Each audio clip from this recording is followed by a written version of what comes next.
You're telling me that you're trying to make this look completely real, like as it is in reality, based on the picture.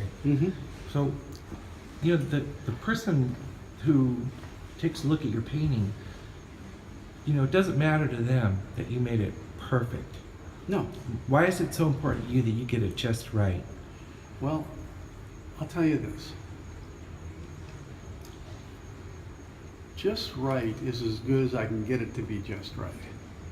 Now, there's something else that happens when you begin to work on these paintings. Their personality starts to come through, okay? That's what I'm after.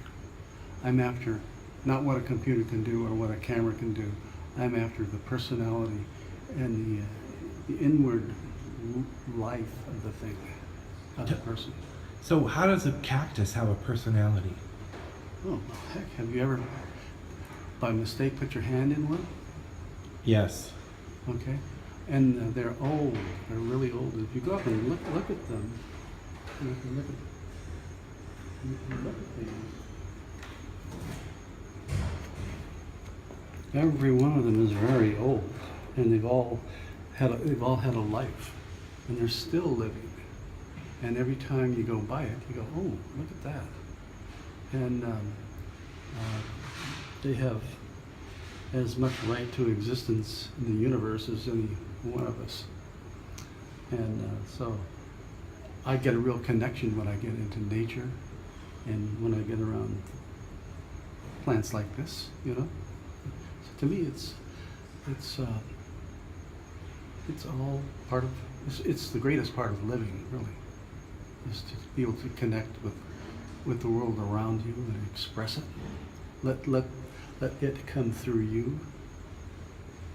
That's my philosophy. More than being a creator, you're participating in a process of creating.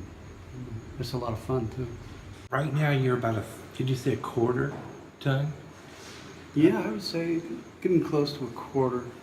Does it build as you get farther along? Yeah. Talk about how it builds as you get farther along these big canvases. Well, you develop a relationship with it.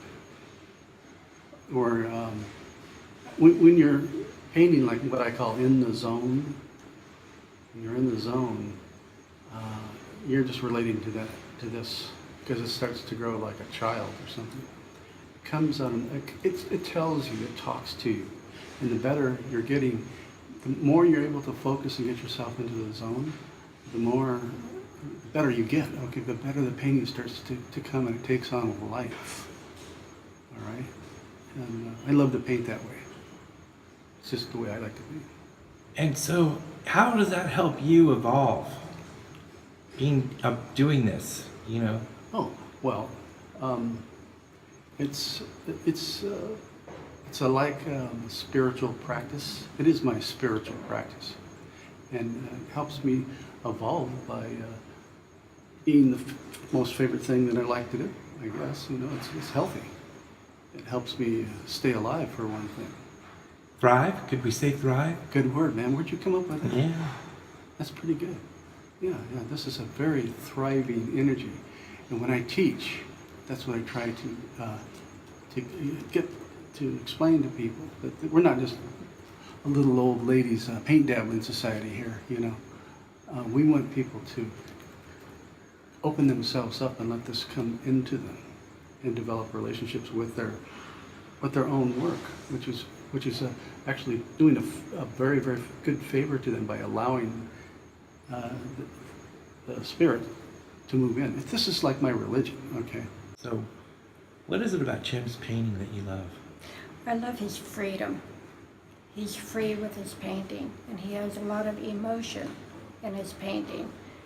His use of color.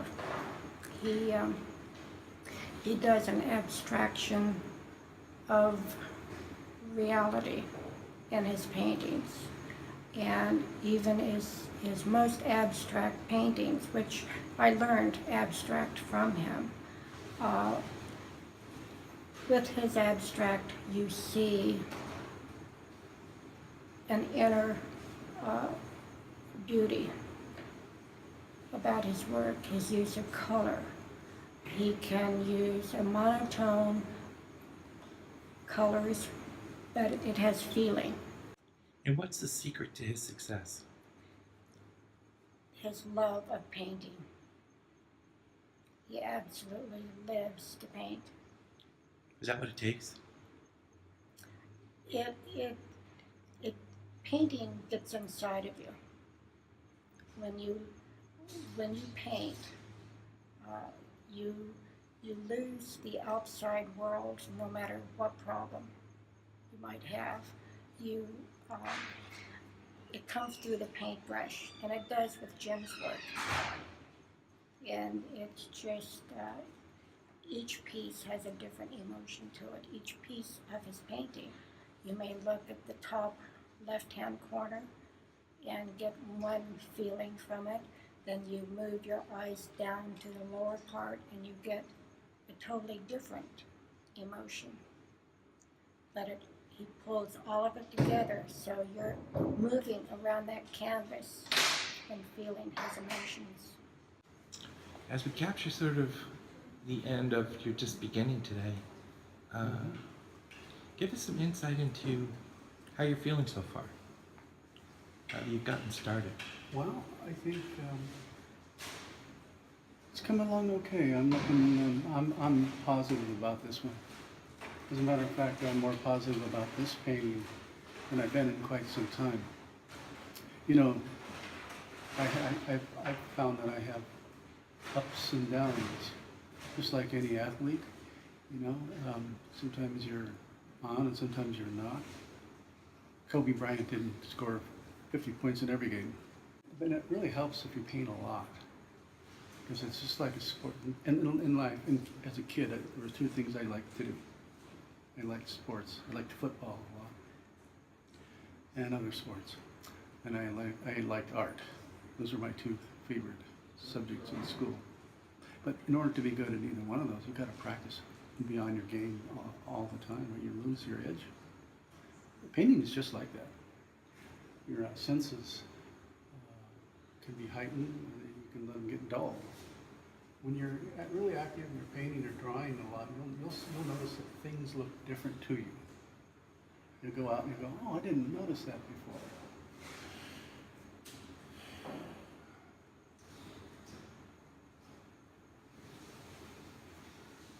But I'm having fun with this. For instance, I just noticed that this thing here, which is right here, that's the smaller version. It kind of looks like a hand. See that? Mm-hmm.